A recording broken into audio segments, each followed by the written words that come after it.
If you clicked here, I know I had some fun on Christmas and New Year aftermath. Like, you did everything you held in 2024. But let's imagine the situation. It's end of January, holidays are gone, you're at school.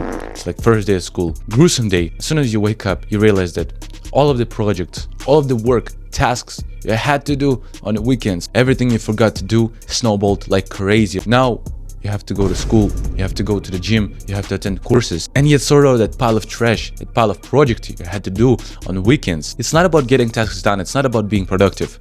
It's about unkept promises, it's about disappointment in yourself. Imagine that every single holiday would go like that. Every single month, you're slacking for 1 week. Every single holiday would go like that. How much days per year is that?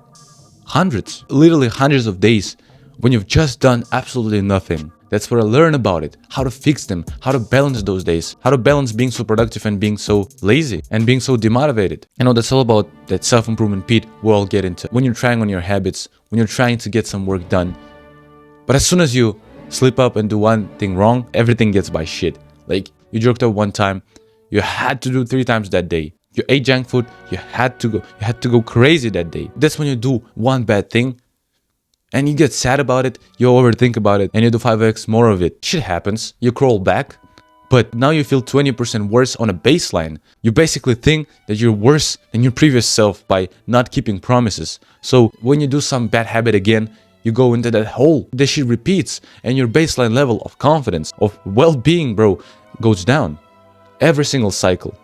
Like, in a weird way, self-improvement becomes a self-destruction. You know about compound interest. You know that the game is playing long-term, and the long-term is always on your side. If you just do one positive thing, in 1 year, you will turn into something crazy. Oh no, wait, bro. If you do it first year, you're not gonna take much. But in the second year, you'll take every single reward. You will take every single benefit from that shit.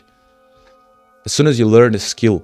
But there's the inverse shit. There's the inverse danger of compound interest. Do one bad thing. Do bad thing every single day for 1 year, and you will be unrecognizable by the end of the year. Give yourself 5 years, and you're never gonna crawl back from the matrix, from the system. That's fucking cringe to say, but you know what I'm saying? If you stay stuck in your current position, you know it's not gonna help you. You know it's not gonna drag you out of the situation. You know you want some money. You know you want some girl. Keep doing the same shit, and you're guaranteed to fail. You slacked yesterday. Like, you did some bad stuff. Imagine if you just watched a movie, and after that you jerked off. Nothing serious. But you promised to work that time. You decided that, you know, I'm not feeling like it. But let's put a bigger scale. Let's imagine that every single week you do that 3 times. 52 weeks times 3 is 156 days per year. Imagine how much hours is that you could spend on working. You know, every single day has that pit effect. Every single day has that downscale effect. Like, it's not just wasted work. It's worse mindset, it's unkept promises, and etc, etc. I've talked about that. That shit is dangerous, literally dangerous. And the skill I learned while this New Year hoopla, when I was just slacking my whole December. I was doing little to no work. Like, you know about that comfort zone work. When you're just doing everything you know, everything that is absolutely easy to do. Do you record videos? It's probably easy for you to just script and edit the same video with the same style, not applying anything new. It's like when you're going to the gym, it's hard in the beginning, but as soon as you get used to it, you just put no effort in it. And I did the same work by just not putting efforts, but slacking, going out, chatting 5 hours a day. And the skill of getting back as soon as possible is fucking crucial. As soon as you realize that you're in that pit, you're in the rest mode, you don't want to do nothing, the skill of getting back to your work, get back to the baseline will help you a lot, bro. Imagine 150 days of slacking. How would you feel the next day? You will probably want to slack more. But if you create the skill and you do the work next day relentlessly, like imagine you've been drunk as fuck, you've been sleepless all night, but next day in the morning you keep crashing the same work. Those 150 days will not turn into 300 days of slacking, because you know the pit.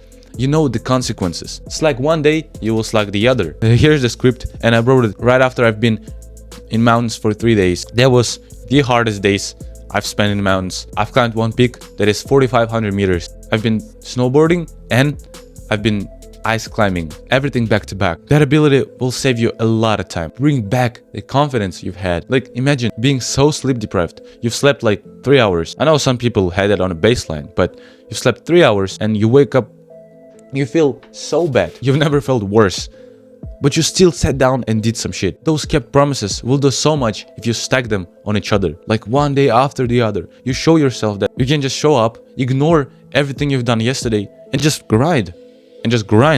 That shit is powerful because there is a snowball effect. You went on a date and now you're meeting 7 days a week, you're chatting 24/7, you're obsessing over her, you think about life, you dream about, getting kids and whatever. It was one date, you downloaded chess just for fun. Now you're trying to get GM and you play ranked for hours and hours a day.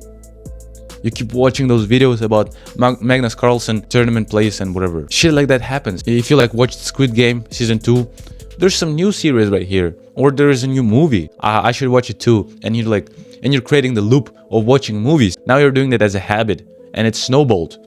One series turned you into a binge watcher, and there's nothing wrong with it. But you had your goals. You had long-term goals. Apply some focus, bro. Achieve them. Focus on the long term. Focus is not only about being in the process of working and not getting distracted. It's also setting goals and not leaving them in 6 months. Just because we wanted to start something new. It's cool to be interested in something, but keep promises. You have priorities. So don't put nothing about those first 2 things on your list. What is it probably? Business, work, financial aspect, physique, or relationships. Just keep them tight, keep them right. Don't put nothing above them. And the actionable step would be to recheck your goal list every single week. It's Monday. You open it, and have you contributed to that goal? Have you done something to achieve it? If no, you deviate it. Snowball effect, there's the work-life balance, but I prefer to say work and me balance. There was a thing, every online entrepreneur will tell you that work is fun, that's my hobby, I enjoy it, that's my passion. Don't believe him, bro. Work is work, life is life. What I prefer to tell it is have some time on work and have some time on you. What are your hobbies? What are your interests? Not life. You're not living for living. You're living for yourself. You're living for your interests. So try to create a work and me balance. Make your work fun. By no means, I'm not telling to not do that, but have fun, have hobbies outside. Monk modes, super focused periods, when you just ghosted everyone, are cool if you're desperate for results. But live a life, bro. And get some memories outside of work. You will get money. You will get clients. But please enjoy your life. This is still the chase after money. It's not fulfilling. Being stuck in a box for 6 hours every single day is not fulfilling. It's not giving you happiness. It just gives you money, which is the same as magnates or billionaires, just chasing money, but being fat, being heartbroken, not seeing kids for weeks and weeks. This is not what we came for. You have to have your main thing, you have to have your hobby and passion. For me, my passion is hiking. I love mountains. My hobbies are guitar, skiing, snowboarding, just walking, and you have to have that separation. This will give you time to recharge and work. Have to differentiate rest and work days. So the action step would be to rest guilt-free, aware weekends, aware weekdays, aware life. Be aware of how you feel. Do you want to work? Do you want to work? Do you want to rest? Does your body require physical rest from the work you've done? If yes, go ahead. But be aware of it and don't blame yourself. No snowball effects now.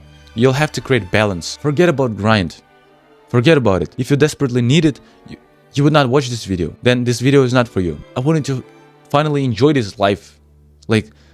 Realize that if you work in the next 3 years, you're not gonna see anything. You're not gonna see anything but money. And who benefited? You bought some things. You became financially free, but you're broke inside. You're not happy. Now you're workaholic, so you will not do any hobbies. You're basically stuck with that work. And there's a long way to climb out of this shit. Put specific rest days and put specific work days. When you put a specific rest day, don't think about work. If you put specific work day, don't think about rest. Toss and turn rest and work days until you find a perfect system, perfect week when you had the balance of rest days and working days. The main thing is just don't blame yourself. What is it for me? 1 or 2 days of hiking per week, 1 or 2 dates per week, 3 gym sessions a week, 5 to 6 work days a week, and 24/7 awareness per week. Sunday is always for hiking. Saturday is always for family days, for chilling days. Monday to Friday, mundane tasks, working, studying, gym, whatever, dates, everything is in there. System that works for me perfectly. That's what you need after New Year hoopla. Now you'll never struggle with holidays ever again. If you're interested in working with me, there's a link below. That's all. Bye.